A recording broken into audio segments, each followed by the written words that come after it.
नमस्कार साथियों, स्वागत है आपका मेरे YouTube चैनल पर। सरकारी कर्मचारियों को लेकर एक बड़ी खबर देखने को मिल रही है। एक बड़ी खुशखबरी देखने को मिली है। केंद्र सरकार के द्वारा घोषणा की गई है कि 8वें वेतन आयोग का गठन किया जाएगा। अब इस वेतन आयोग के गठन से कर्मचारियों की सैलरी कितनी बढ़ेगी और पेंशनर्स की पेंशन में कितनी वृद्धि होगी, वो हम जानेंगे। वीडियो को शुरू करने से पहले सभी साथी चैनल को सब्सक्राइब कर लें। तो चलिए वीडियो को शुरू करते हैं। आप लोग देख सकते हैं कि सरकारी सैलरी 38% तो पेंशन 34% तक बढ़ेगी। केंद्र सरकार ने आम बजट से पहले गुरुवार को सरकारी कर्मचारियों के हक में एक बड़ा फैसला लिया है। प्रधानमंत्री मोदी की अध्यक्षता में कैबिनेट बैठक में सरकार ने 8वें वेतन आयोग के गठन को मंजूरी दे दी है। इसमें 45 लाख केंद्रीय कर्मचारियों और 65 लाख पेंशनर्स, कुल 1.15 करोड़ को फायदा होगा। और 7वें वेतन आयोग का कार्यकाल 31 दिसंबर 2025 को खत्म होने वाला है। 1 जनवरी 2026 से 8वें वेतन आयोग का फंक्शनल शुरू हो जाएगा। कैबिनेट के फैसले में जानकारी देते हुए सूचना प्रसारण मंत्री अश्विनी वैष्णव के द्वारा बताया गया है कि आयोग का कार्यकाल पूरा होने से पहले नए वेतन आयोग की सिफारिशें मिल जाएं, यानी जो नए वेतन आयोग है उसकी सिफारिशें मिल जाएं कि कितनी वृद्धि होना चाहिए, किस प्रकार से वृद्धि होना चाहिए, क्या बेसिक पे रहना चाहिए। आज़ादी के बाद 1947 के बाद 7वां वेतन आयोग गठित किए गए हैं। अधिकतर राज्य सरकारें भी इसी का पालन करती हैं और ऐसे में 29 राज्य के करीब 1.40 करोड़ कर्मचारियों को भी इसका फायदा मिलेगा। और पिछले आयोग से सरकार पर वेतन से 1 लाख करोड़ का बोझ आया था। अब नए वेतन आयोग से 2 लाख करोड़ का बोझ सामने आएगा। यदि हम बात करें तो जो 7वां वेतन आयोग लागू हुआ था तो राजस्थान में 2017 में इसको लागू किया गया था, लेकिन पंजाब में अभी तक जो 7वां वेतन आयोग है इसको लागू नहीं किया गया है। लेकिन अधिकतर जो राज्य सरकारें रहती हैं वो इसी के साथ में केंद्रीय सरकारों के साथ में ही अपने वेतन आयोग को वेतनमान को लागू करती हैं।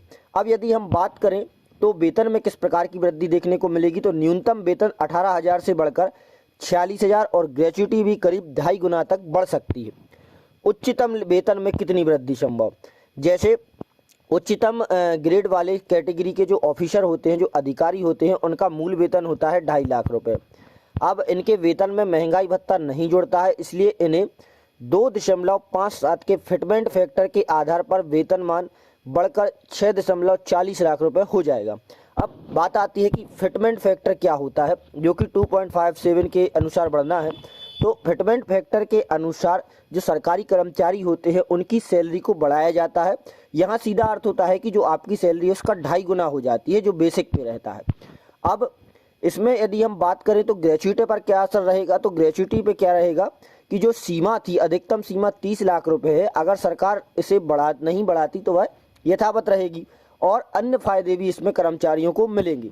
पेंशनर्स की राशि क्या रहेगी, तो यदि 6वें वेतनमान में पेंशन 14% बढ़ी थी, 7वें में 23.66% तक बढ़ी थी, वहीं इसी फार्मूले के आधार पर इस बार में पेंशन 34% तक की वृद्धि देखने को मिलेगी। जो पेंशनर्स हैं उसकी 34% तक देखने को मिलेगी। जैसे यदि हम बात करें कि एक कोई रिटायर्ड आयकर अधिकारी है और उसकी अंतिम बेसिक सैलरी यदि 80,000 रुपये होती है और 80,000 रुपये उसकी अंतिम बेसिक सैलरी रहती है, तो 34% की बढ़ोतरी के बाद उसकी 27,200 रुपये बढ़ जाएगी। अब उसकी पेंशन बढ़कर मतलब 50% पेंशन मिलती है, तो 80,000 का उसको पेंशन कितनी मिलेगी उसको, यदि जैसे कोई कर्मचारी है जो उसकी 80,000 सैलरी थी, अंतिम जब वह रिटायर हुआ तो उसको पेंशन मिल रही थी 40,000 रुपये। अब जो 8वां वेतन आयोग लगेगा तो इसमें क्या बढ़ेगा, तो जो उसकी अंतिम बेसिक सैलरी 80,000 थी उसके अनुसार उसकी बढ़ेगी, कितनी बढ़ेगी, 34% बढ़ेगी, तो वह 27,000 रुपये और बढ़ जाएगी। तो 40,000 प्लस 27,000 यानी उसका हो जाएगा 67,200 रुपये उसको पेंशन मिलेगी।